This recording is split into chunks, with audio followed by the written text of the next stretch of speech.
Hey everybody, this is day 11 of the Chronological Bible Reading Plan, and I'll be reading Job chapters 29 through 31. And Job again took up his discourse, and said, "Oh, that I were as in months gone by, as in the days when God watched over me, when his lamp shone over my head, and by his light I walked through darkness, as I was in the prime of my days, when the friendship of God was over my tent, when the Almighty was yet with me, and my children were around me, when my steps were bathed in butter, and the rock poured out for me streams of oil, when I went out to the gate of the city, when I took my seat in the square, the young men saw me and hid themselves, and the old men arose and stood. The princes stopped talking and put their hands on their mouths. The voice of the nobles was hushed, and their tongues stuck to their palate. For when the ear heard, it called me blessed, and when the eye saw, it gave witness of me. Because I delivered the poor who cried for help, and the orphan who had no helper. The blessing of the one ready to perish came upon me, and I made the widow's heart sing for joy. I put on righteousness, and it clothed me. My justice was like a robe and a turban. I was eyes to the blind and feet to the lame. I was a father to the needy, and I investigated the case which I did not know. And I broke the jaws of the wicked, and snatched the prey from his teeth. Then I thought, I shall die in my nest, and I shall multiply my days as the sand. My root is spread out to the waters, and drew lines all night on my branch. My glory is ever new with me, and my bow is renewed in my hand. To me they listened and waited, and kept silent for my counsel. After my words they did not speak again, and my speech dropped on them, and they waited for me as for the rain, and opened their mouth as for the spring rain. I smiled on them when they did not believe, and the light of my face they did not cast down. I chose a way for them, and sat as chief, and dwelt as a king among the troops, as one who comforted the mourners. But now those younger than I mock me, whose fathers I disdained to put with the dogs of my flock. Indeed, what good was the strength of their hands to me? Vigor had perished from them. From want and famine they are gaunt, who gnawed the dry ground by night in waste and desolation, who pluck mallow by the bushes, and whose food is the root of the broom shrub. They are driven from the community. They shout against them as against a thief, so that they dwell in dreadful valleys, in holes of the earth and of the rocks. Among the bushes they cry out. Under the nettles they are gathered together. Fools, even those without a name, they were scourged from the land, and now I have become their taunt. I have even become a byword to them. They abhor me and stand aloof from me, and they do not refrain from spitting at my face. Because he has loosed his bowstring and afflicted me, they have cast off the bridle before me.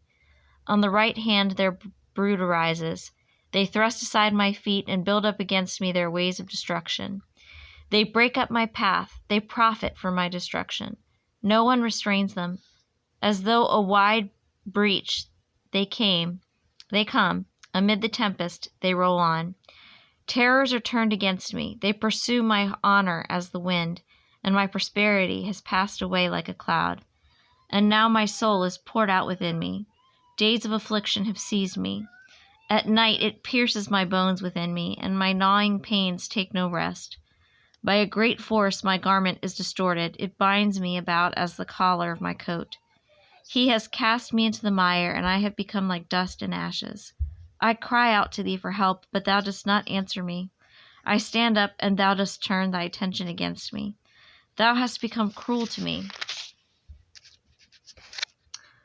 With the might of thy hand thou dost persecute me. Thou dost lift me up to the wind, and cause me to ride, and thou dost dissolve me in a storm. For I know that thou wilt bring me to death, and to the house of meeting for all living. Yet does not one in a heap of ruins stretch out his hand, or in his disaster therefore cry out for help? Have I not wept for the one whose life is hard?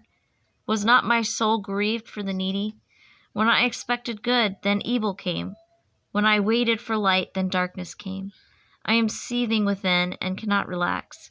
Days of affliction confront me. I go about mourning without comfort. I stand up in the assembly and cry out for help. I have become a brother to jackals and a companion of ostriches. My skin turns black on me, and my bones burn with fever. Therefore my harp is turned to mourning, and my flute to the sound of those who weep. I have made a covenant with my eyes. How then could I gaze at a virgin? And what is the portion of God from above, or the heritage of the Almighty from on high? Is not calamity to the unjust and disaster to those who work iniquity? Does he not see my ways and number all my steps? If I have walked with falsehood, and my foot has hastened after deceit, let him weigh me with accurate scales, and let God know my integrity. If my step has turned from the way of or my heart followed my eyes, or if any spot has stuck to my hands, let me sow and another eat, and let my crops be uprooted. If my heart has been enticed by a woman, or I have lurked at my neighbor's doorway, may my wife grind for another, and let others kneel down over her. For what would be a lustful crime? Moreover, it would be iniquity punishable by judges. For it would be fire that consumes to Abaddon, and would uproot all my increase. If I have despised the claim of my male or female slaves when they filed a complaint against me, what then could I do when God arises, and when he calls me to account? What will I answer him? Did not he who made me in the womb make him, and the same one fashion in the womb?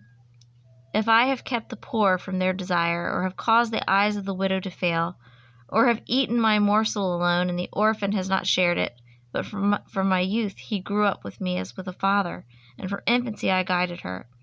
If I have seen anyone perish for lack of clothing, or that the needy had no covering, if his loins have not thanked me, and if he has not been warmed with the fleece of my sheep, if I have lifted up my hand against the orphan, because I saw I had support in the gate, let my shoulder fall from the socket, and my arm be broken off at the elbow. For calamity from God is a terror to me, and because of his majesty I can do nothing. If I have put my confidence in gold, and called fine gold my trust, if I have gloated because my wealth was great, and because my hand had secured so much, if I have looked at the sun when it shone, or the moon going in splendor, and my heart became secretly enticed, and my hand threw a kiss from my mouth, that too would have been iniquity calling for judgment, for I would have denied God above. Have I rejoiced at the extinction of my enemy, or exulted when evil befell him? No, I have not allowed my mouth to sin by asking for his life in a curse. Have the men of my tent not said, who can find one who has not been satisfied with his meat? The alien has not lodged outside, for I have opened my doors to the traveler. Have I covered my transgressions like Adam, by hiding my iniquity in my bosom, because I feared the great multitude, and the contempt of families terrified me, and kept silent and did not go out of doors? Oh, that I had one to hear me! Behold, here is my signature. Let the Almighty answer me. And the indictment which my adversary has written, surely I would carry it on my shoulder. I would bind it to myself like a crown. I would declare to him the number of my steps. Like a prince I would approach him. If my land cries out against me, and its furrows weep together, if I have eaten its fruit without money, or have caused its owners to lose their lives, let briars grow instead of wheat, and stinkweed instead of barley. The words of Job are ended.